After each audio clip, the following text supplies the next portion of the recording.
You knew him from that great 60s band, the Doug Clark Five. Doug Clark, glad to have you with us. Well, thank you. That was Dave Clark. Dave Clark, close enough. Close enough. Close Doug, enough. you are a member of the City Council of Littleton. I am now, yes. You fool. Why would anybody do this? Well, I ran because I was excited about, to use a word, the urban renewal process that the city was using. Now, we got to know each other beforehand, before you decided to do that silly thing. You decided to do something else that was pretty silly, which was to run a citizens initiative in Littleton to end what's known as TIF, or tax increment financing, which is a wonderfully boring term for basically corporate welfare. Give me the quick definition of an urban renewal authority and TIFs. And now in Littleton, thanks to you, if the government's going to have a tax increment financing thing, they've got to ask the people first. Okay, I was one of a group of people that did that, but an urban renewal authority is a separate legal entity created by a city supposedly to cure slum and blight. And it's given the power of condemnation, and it can also take taxes that are normally collected by other taxing entities, that's the TIF, and use that money for its own purposes.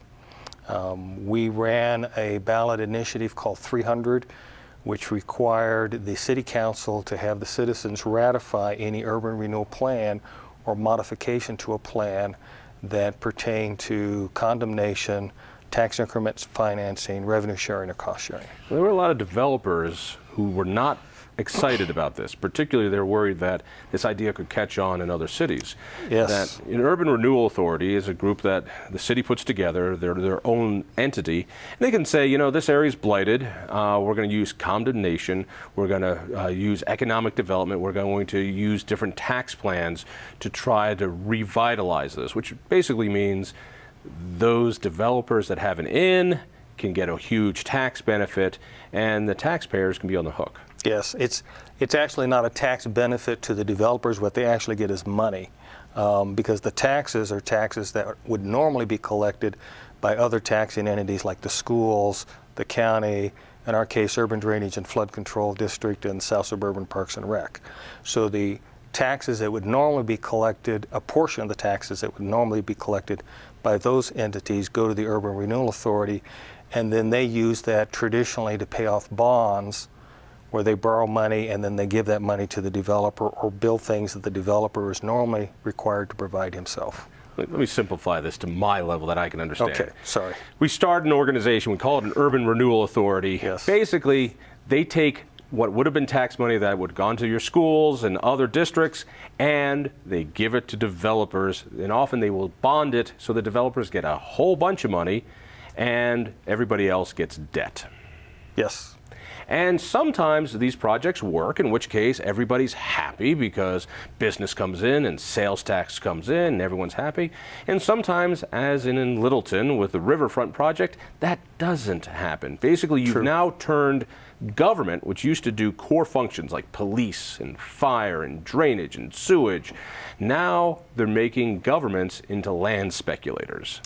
Yes, or bankers, where they end up providing the role of a banker, where they collect money and then use that to finance a project when they actually have no expertise to do that. Because you're a city councilman. Yes. You should know how to do banking and development, because you have one meeting every couple of weeks on the city council. Therefore, you have the authority to put our kids into debt, and you're now a land speculator for the people. It's got to feels good. That's what can happen, yes. Right. You're now, as a city councilman, pushing, I think, even a more radical idea. What is it? Well, the idea is to get rid of the Urban Renewal Authority itself. The City Council and the Urban Renewal Authority created 4 different urban renewal plans to cover the city of Littleton. It turns out there's a number of problems with those plans.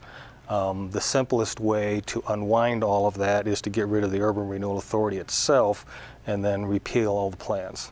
And just let the market do what the market does. Yes. There's somebody listening, and I know what they're doing. They're searching around their living room trying to find the remote control, because this is some boring stuff. But this is at the heart of it where cronyism in Colorado happens the most. On a local level, with development, with urban renewal authorities, with tax increment financing. This is where the deals are made and people where taxpayers are taken, and insiders get to draw these plans up, and voters usually don't have much to say about it. That's changing. You're a very dangerous man, because if you can get city council, and when I say you, I'm talking about your movement, if you get city council to move on to this, it could spread. And you're going to hear that Littleton was going to be at a disadvantage compared to all the other neighborhoods and cities around the Denver metro area.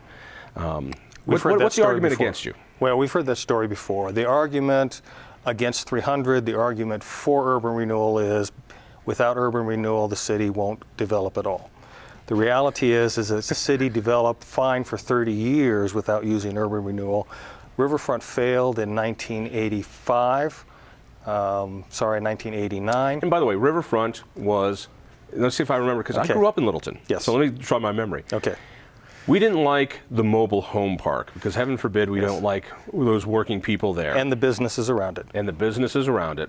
So instead of letting the market take care of that, we decided the city needed to get involved, get rid of all that stuff, blight it, use taxpayer dollars, build this huge property, which was going to be a shopping center and everything Yes. else, and it fell on its face. Yeah, opened in '85 and lasted all of 4 years. 4 years. And then sat vacant for 9 years until it was finally converted into office space, which is now Dish Network's call center.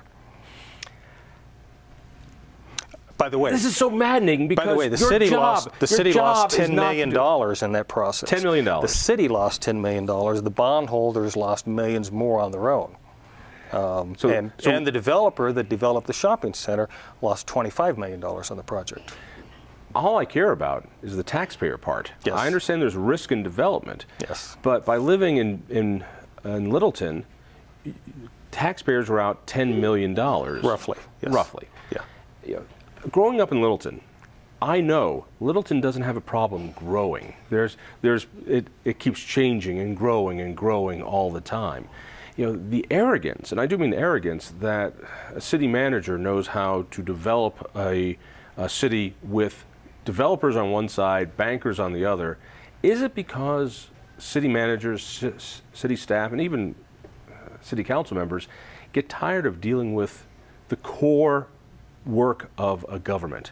That is the police, the fire, the roads, the bridges, and they want to transform something, and it's more fun to play with other people's dollars. Is that part of the attraction?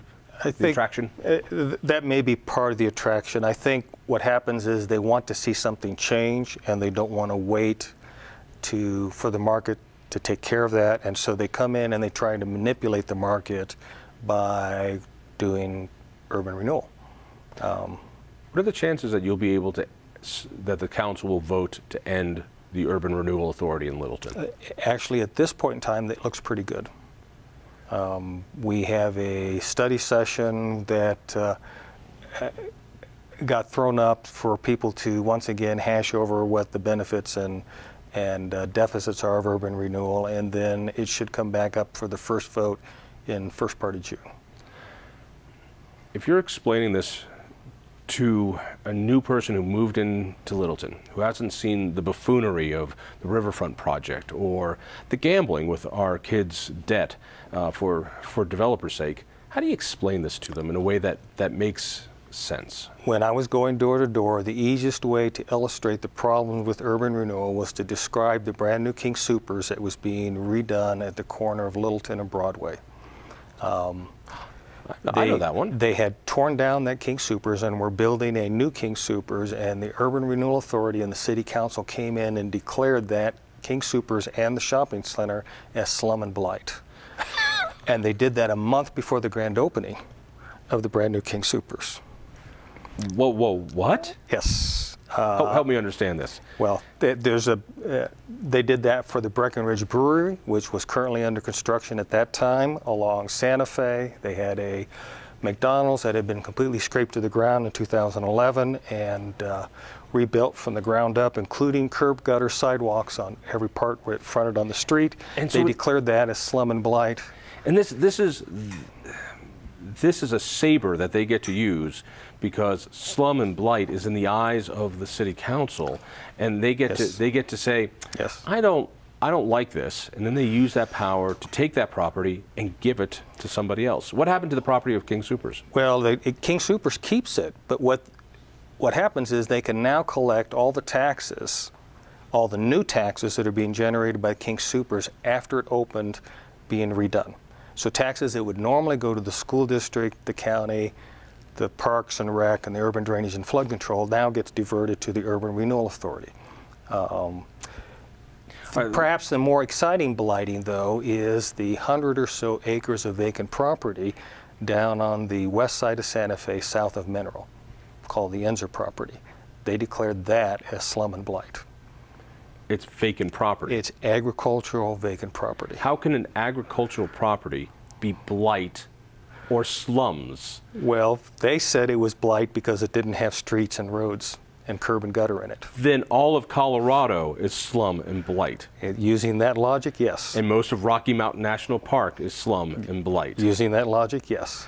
All right.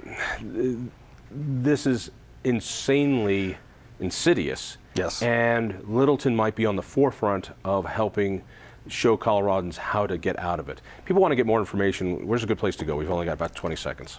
Probably to, good question, watch City Council. Watch City Council. Yeah. Doug, best of luck to you. Thank you Hang on very much. and check your car for bombs before you go in, trust me.